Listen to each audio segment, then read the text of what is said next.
Hey everybody, welcome back to another episode of Big Questions, Small Steps. My name's Amanda and I'm so glad that you could join me today.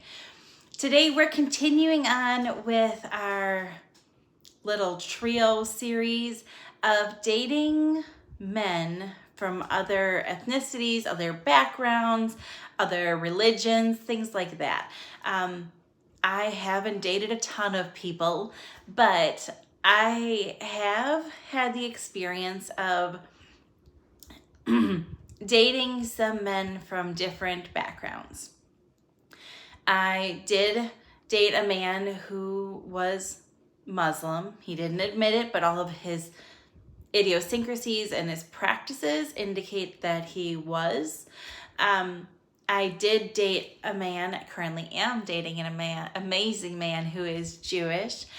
And then I also dated a man who was born in Nigeria and was, at the time that I was dating him, he was a Baptist pastor. Yeah, I'm not a horrible person. I haven't dated like tons and tons of people. However, I have from an early age been drawn towards men who are not Caucasian, who are of varying backgrounds or varying ethnicities or varying religions. I didn't want what I saw all around me. I was drawn to something different. So today I'm going to share with you my experiences of dating a Baptist pastor. Okay, similar to the previous one about when I talked about the gentleman that I dated that was Muslim, I'm going to be talking specifically about three things: about different cultures and traditions, about different dress code expectations for them and for myself, and then actions, just different ways that they interact with me. And again, this is all from my perspective. These are my personal experiences, and if you have something different, then I wish you well and I hope to learn from other people. I have an amazing man that I am with now, and I love him dearly. But for the sake of clarity and understanding, I do know that there may be people who are wondering, okay, well, what is it like to date someone with this background or that background? So I'm an open book and I will share with you. So today we're going to talk about what it was like when I dated a Baptist pastor. Okay, so this gentleman that I dated, I met him online and he was stationed overseas. So a lot of my observations and my interactions were delayed. So there would be text messages frequently. There would be text messages. There would be phone calls. We would video chat. He did come to the States once, and we had a slight interaction once, but at the same time, he was sick when he came. So that was different. Now, again, this gentleman was a Baptist minister. He was stationed overseas. He was actually serving at that time when we were in a relationship. But he was not born in the United States. He was born in Nigeria and lived the beginning of his life in Nigeria. And then he came over to the States and attended school here. So there are some things that I engaged with that I'm not quite certain are solely because he was a Baptist minister or Baptist pastor. I think some of the idiosyncrasies could be also because he was a Nigerian by birth, and there are things that are just embedded into him. My basic overall interaction was he was very, very focused on appearances and very focused on himself. It was not a mutual relationship. as much as I thought it was at that time. It was more everything happened when it was convenient for him. Everything happened on his pacing. Everything moved at his timing. And again, I don't know if that was the military part of it. I don't know if that was the Baptist part of it. I don't know if it's the Nigerian part of it, but that was my experience. And I quite honestly think it could be a combination of all of them. But it happened, everything seemed to happen at his pacing that he desired. There would be a lot of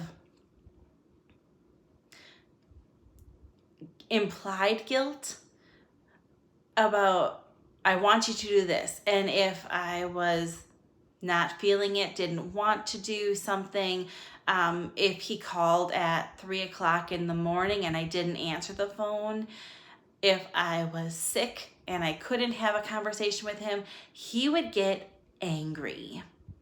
He would get angry. And when he got angry, he would put me on radio silence. There were times where he wouldn't talk to me for 2-3 weeks. He would say he was going on missions and he couldn't talk to me for a month. Knowing what I know now, I know that in the military, pastors don't go on missions, that they can't talk and communicate with people. And at the end, he did admit that he would randomly just tell me that he was going on missions so that he didn't have to, quote unquote, deal with me. I know, very nice guy, right? Yeah. So there was a lot of things. Everything seemed to need to happen on his time period. And he was willing to kind of breadcrumb me along to get what he wanted. When I wouldn't do what he wanted, then he would get angry. He shouted at me. Again, he was distant, so it's not like he could do much of anything physically to me, but he shouted at me. It was emotionally charged. It was a lot of guilt and what did I do wrong? And then I also naively thought, okay, well, he's going on missions, he could get hurt, and all kinds of guilt and just worrying constantly. It was not a healthy relationship by any means. But in my conversations, when I would have any conversations with him, it was very surface level. He never wanted to talk about his faith, his beliefs. If I was struggling at the time I was dating him, I was still in Christianity. So if I was talking to him about different things, about I'm doing this lesson with my confirmation class and what are your thoughts on this, or I'm struggling to find this, or help me understand this, his response was, well, are you paying me for this? Because I'm off the clock. It wasn't a reciprocal learning thing. I was here for his convenience and he didn't want any expectations. But it was very much about appearances. He liked being able to have that authority of being a pastor in the military. There's not very many of them. He liked having that stigma about him, that he was something special. It was something that was very attractive to him. He was one that was when it came to his dress, he had to wear a uniform, but he was very much, he liked to be conservative in his dress. When he was in his lay uniform, he wore suits a lot, and he would frequently talk about what I was wearing, and he would talk about the expectations of being a pastor's wife and what that would look like, that I was expected to be very active in the church and doing all these different things and like kind of mentoring families and wives when their husbands are deployed, and that I'm supposed to dress a certain way all the time. So when I was dating him, we ended up going through my closet and I got rid of a bunch of things.